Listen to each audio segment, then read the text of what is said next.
नमस्कार, आप सुन रहे हैं ये पुस्तक बक ब्लू पर।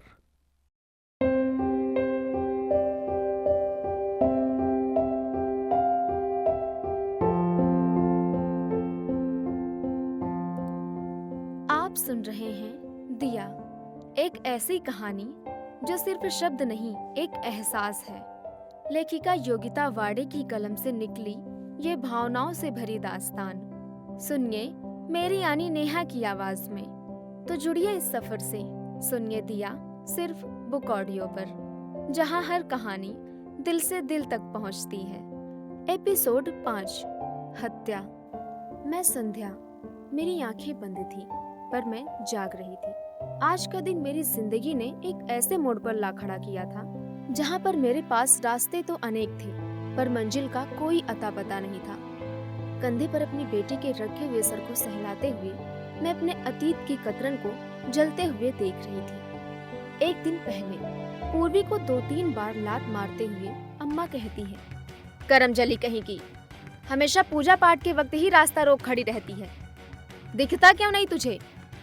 अम्मा के हाथ में जो पानी का लोटा था वो उन्होंने पूर्वी के ऊपर दे मारा। अम्मा बड़बड़ाते हुए अपने कमरे के अंदर चली जाती हैं। हमारी तो किस्मत ही फूटी है जो ये करमजली हमारे पल्ले बंध गई। किस घड़ी में जन्म लिया था इसने? अम्मा के जाते ही पूर्वी जोर जोर से रोने लगती है। तभी मैं अंदर से पूर्वी की आवाज सुनकर भागी भागी आती हूँ। मम्मी देखो ना, अम्मा ने आज फिर से मुझे लोटा मारा है। मुझे गाली भी देती हैं। आप कभी उन्हें कुछ क्यों नहीं कहती? वो मेरे साथ हमेशा इस तरह का व्यवहार क्यों करती हैं? चुप हो जा पूर्वी, एक दिन देखना सब ठीक हो जाएगा। तू रोना बंद कर। माँ, ये तो तुम रोज रोज कहती हो पर कुछ भी ठीक नहीं होता। कहीं अम्मा एक दिन मुझे मार ना डाले। पूर्वी, कभी भी इस तरह की अशुभ बातें मत करना। तो क्या करूँ माँ? देखो ना, अम्मा रोज रोज हमारे साथ कितना बुरा व्यवहार करती हैं। पूर्वी, समय हमेशा एक सा नहीं रहता, उसमें बदलाव जरूर आता है। देखना एक दिन राम जी हमारी जरूर सुनेंगे। पर राम जी कब सुनेंगे? तुम क्या कह रही हो? मुझे कुछ समझ नहीं आ रहा माँ। तू ना मेरी प्यारी गुड़िया है, अभी तुम बहुत छोटी हो। जब बड़ी हो जाएगी तब तुझे सब समझ आने लगेगा।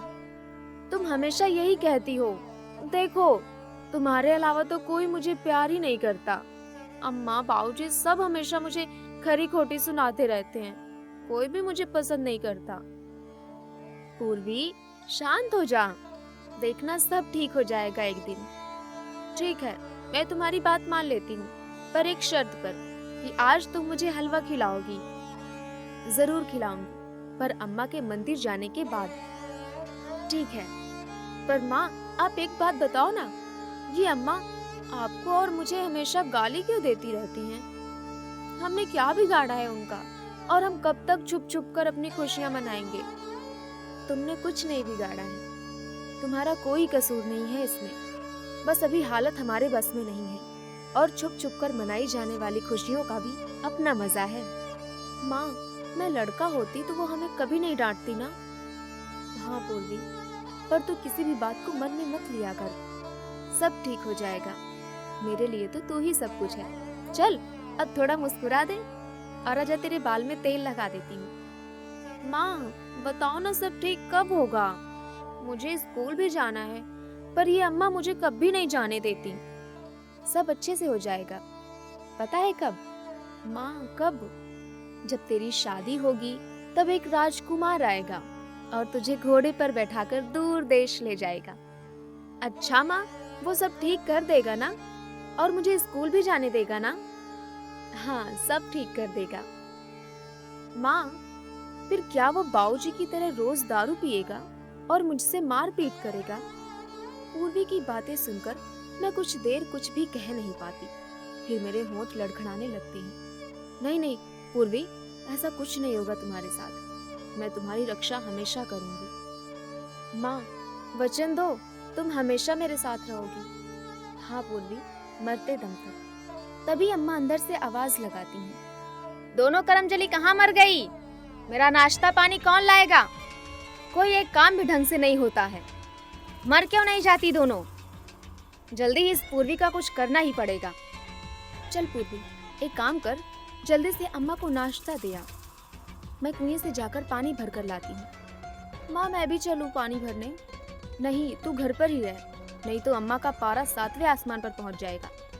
मैं कुएं से पानी लेने जाती हूँ। तभी पीछे से मेरे पति और मेरी सास ने पूर्वी को बेचने की योजना बनाई। मैं उस दिन पानी भरकर जल्दी घर आ गई थी। तभी मैंने क्या देखा कि पूर्वी मुझे देखते ही जोर जोर से रोने लग जाती है। माँ देखो ना, अम्मा बाबूजी मुझे किसी के साथ जाने को कह रहे हैं। ये क्या कर रहे हो पूर्वी के बापू?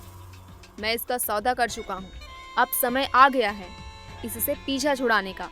कहीं आप लोग पागल तो नहीं हो गए? पूर्वी के बापू, अपनी बेटी है ये, भाग यहाँ से। ये मेरी बेटी नहीं है। एक तो इस घर को एक बेटा नहीं दे पाई और इस मुसीबत को हमारे गले बांध दिया। आज इससे छुटकारा मिल ही जाएगा।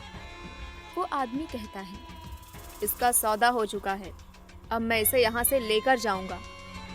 छोड़ो मेरी बेटी को। और अम्मा, तुमको लज्जा नहीं आ रही है ये सब होता हुआ देखकर? नहीं, ये नहीं हो सकता, तुम मेरी बेटी को नहीं ले जा सकते, छोड़ो उसका हाथ। अम्मा कहती है, ये लड़की हमारे गले का फंदा है, इससे आज कैसे भी पीछा छुड़ाना है। अम्मा, एक औरत होकर तुम कितने अपमान की बात कर रही हो, थोड़ा तो इंसान बन जाओ, ये तुम्हारा ही खून है। अम्मा कहती है, किसी भी लड़की का इस खानदान से कोई लेना देना नहीं है, तुम भी तो एक औरत ही हो अम्मा। अपनी बेटी का बीच बचाव करते करते मुझे मेरे पति ने जोर से धक्का मारा और मेरे सर पर चोट लग जाती है। मेरा सर फूट जाता है, पर मैंने हिम्मत नहीं हारी। कहते हैं ना कि औरत अगर अपने पर आ जाए तब उसके सामने साक्षात ब्रह्मा जी भी नहीं टिक सकते। कुछ देर लगती है मुझे होश आने में। तभी मैं देखती हूँ कि वो आदमी पूर्वी के बापू को पैसे देकर पूर्वी को ले जाने लगता है। मैं पूरी ताकत से उठती हूँ और अपने पास रखी एक धराती से उस आदमी पर प्रहार करती हूँ। उसे थोड़ी चोट लग जाती है। वो आदमी अपना बचाव करते हुए पूर्वी को छोड़कर वहां से भाग जाता है। वो जोर से चिल्लाता हुआ कहता है, अपनी लुगाई को संभाल, पागल हो गई है, मैं अपने पैसे लेने आऊंगा। संध्या, तू पागल हो गई है क्या? पूर्वी का सौदा हो चुका है। पागल तो तुम हो गए हो जो अपनी बेटी का सौदा कर रहे हो। ये कोई चीज नहीं है जिसे बेचा जाए, ये बेटी है मेरी। तुम्हारे ऊपर खून सवार हो गया है, छोड़ो इस दराती को। अम्मा बीच में कहती है, संध्या, तुम सच में पागल हो गई हो, हमें मारने का इरादा है क्या? हाँ, आज मैं तुम सबको मार डालूंगी। तुमने मेरी बेटी को बेचना चाहा। तुम लोग इंसान नहीं, हैवान हो। तुम्हारा दिमाग खराब हो गया है। करमजली, बहुआ पकड़ इसको। दूर हट जाओ, आज मैं किसी को नहीं छोड़ूंगी। माँ, मुझे बहुत डर लग रहा है। डर मत पूर्वी, मैं हमेशा तुम्हारे साथ हूँ और मेरे होते हुए तुझे कोई हाथ भी नहीं लगा सकता। तभी पूर्वी का बाबू और अम्मा मुझ पर झपट पड़ते हैं। तभी मैं अपनी पूरी ताकत से अपना और पूर्वी का बचाव करती हूँ। तभी बीच बचाव में दराती अम्मा के पेट में लग जाती है और अम्मा का वहीं पर देहांत हो जाता है। ये सब बहुत अचानक से हुआ, ये मैंने जानबूझकर नहीं किया था। अभी भी दराती मेरे हाथ में ही थी। तभी मेरा पति मुझ पर झपट पड़ता है और मुझे जोर जोर से मारने लगता है।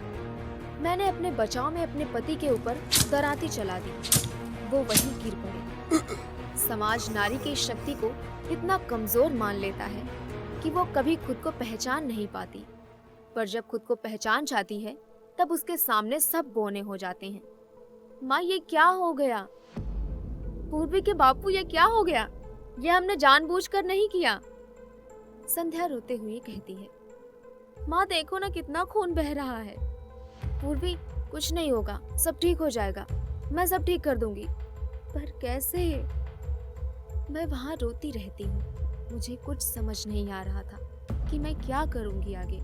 तभी वहाँ हिलती डुलती छमक छल्लो आती है। इसको गांव वाले इसी नाम से पुकारते हैं, पर मैं ही उसे दौलत के नाम से जानती हूँ। हाय रे दैया, ये क्या हो गया संध्या? दौलत देखना, अनजाने में ये क्या हो गया। मैंने ये सब जानबूझकर नहीं किया। संध्या, रोना बंद कर, नहीं तो पूर्वी भी डर जाएगी। देख उसकी तरफ कितनी सहम गई है। दौलत, दौलत, अब मेरा और मेरी बेटी का क्या होगा? तू चिंता मत कर, हम कुछ ना कुछ रास्ता जरूर निकाल लेंगे। सब खत्म हो गया, ये मैंने क्या कर डाला। रोना बंद कर अपना, तुमने कुछ भी गलत नहीं किया है। इन लोगों के साथ यही होना चाहिए। कितने जुल्म किए हैं इन्होंने तेरे और पूर्वी के साथ। तेरी 3 बेटियों को मारने के जुर्म के आगे ये तो कुछ भी नहीं है। जो होता है वो अच्छे के लिए होता है। अब तो सोचना बंद कर और अपना सामान बांध ले और चली जा यहाँ से दूर। अभी यहाँ तुझे चौक से एक बस मिल जाएगी शहर जाने के लिए। वहाँ तुझे एक गोविंद नाम का आदमी मिलेगा जो हमारी बिरादरी का ही है। वो तेरी मदद करेगा। मैं उसे फोन करके संदेश दे दूंगी। मैं अपना घर छोड़कर कैसे जा सकती हूँ, और मैं तो आज तक कभी घर से बाहर नहीं गई। शहर कैसे चली जाऊं? पागल मत बन। तू यहाँ रही तो तुझे गांव के लोग इनके खून के इल्जाम में जेल भेज देंगे और तेरी बेटी को किसी कोठे पर बेच देंगे। अब फैसला तेरे हाथ में है। तू क्या चाहती है? मैं अपनी बेटी को कुछ नहीं होने दूंगी। तो अब सोच मत, जल्दी कर, इससे पहले कोई यहाँ से गुजरे और उसकी नजर यहाँ पर पड़े। पर हमारे यहाँ से जाने के बाद सबको हमारे यहाँ से जाने की खबर तो लग ही जाएगी ना। तो उसकी चिंता मत कर, मैं इन दोनों को ठिकाने लगा दूंगी। तू अब अपना और पूर्वी का ध्यान रखना।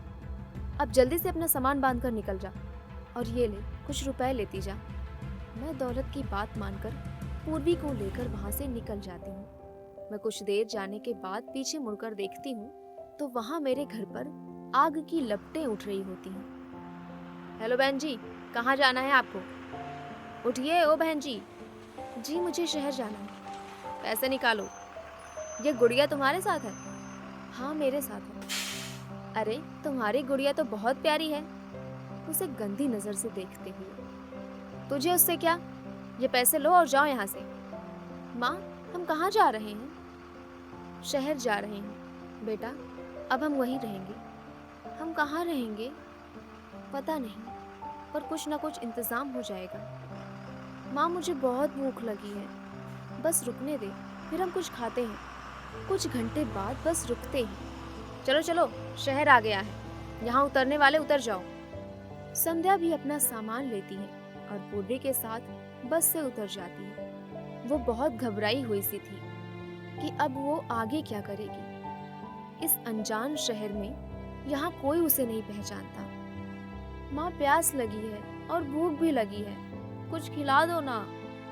हाँ पूर्वी, देख वहाँ सामने चाय वाला है, वहीं पर कुछ खा लेते हैं। मुझे दौलत की कही बात याद आ रही थी कि शहर पहुंचकर तुम्हें गोविंद नाम का आदमी मिलेगा जो तुम्हारी मदद करेगा, पर मैं इतनी भीड़ में उसे पहचानूंगी कैसे? बार बार मुझे अपने किए पर पछतावा हो रहा था कि मैंने जो किया वो गलत था, पर अपने ऊपर हुए जुल्म मुझे कुछ मजबूती का एहसास दिला रहे थे। आखिर मैं एक नरक में ही जी रही थी जहां मेरी कीमत सिर्फ धूल के समान थी। पर अब आगे मेरी जिंदगी किस कदर मोड़ लेगी उसका मुझे कोई आभास नहीं था। मुझे एहसास हो गया था कि अब आगे का रास्ता कांटों से होकर गुजरने वाला है।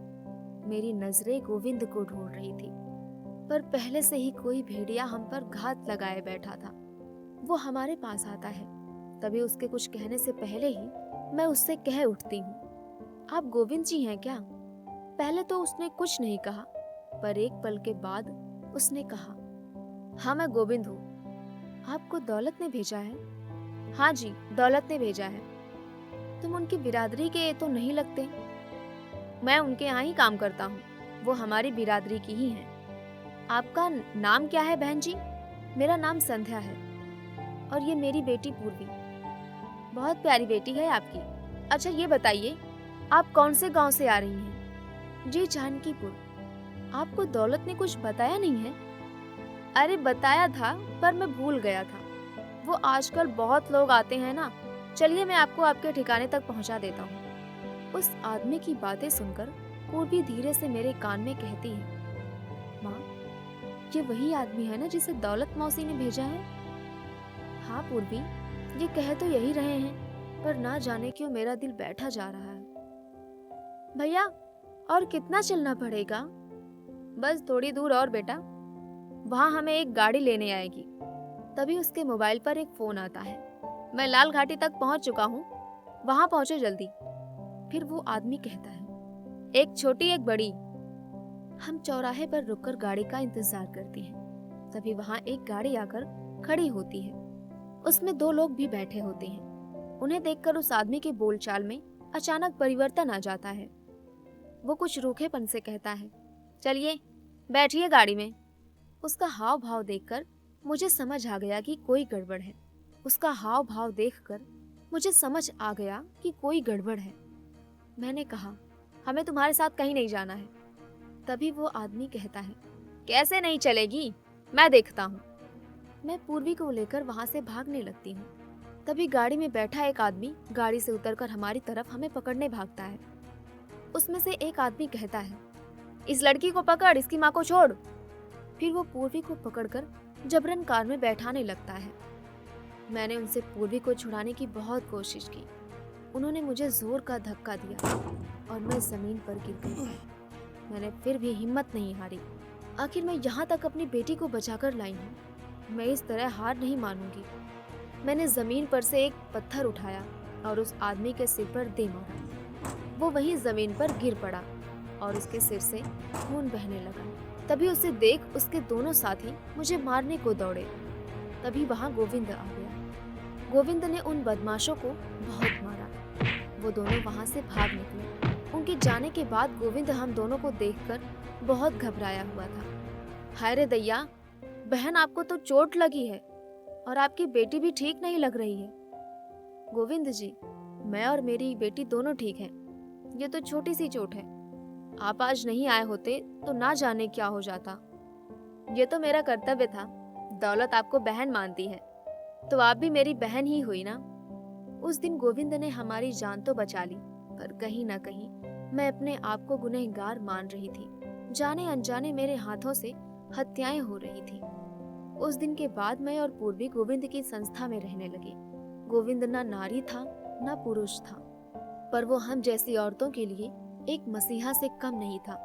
गोविंद की संस्था में समाज से पीड़ित औरतें रहती थी, जहां उन्हें आत्मसम्मान के साथ अपने पैरों पर खड़ा होना सिखाया जाता था।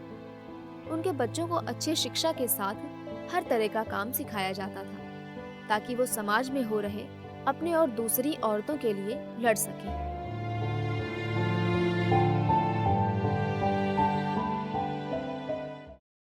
अभी आप सुन रहे थे ये पुस्तक बक ब्लू पर। आपको ये किताब कैसी लगी, कमेंट में हमें जरूर बताएं। साथ ही स्क्रीन पर दिए गए सभी प्लेटफॉर्म्स पर हमको फॉलो करना ना भूलें। धन्यवाद।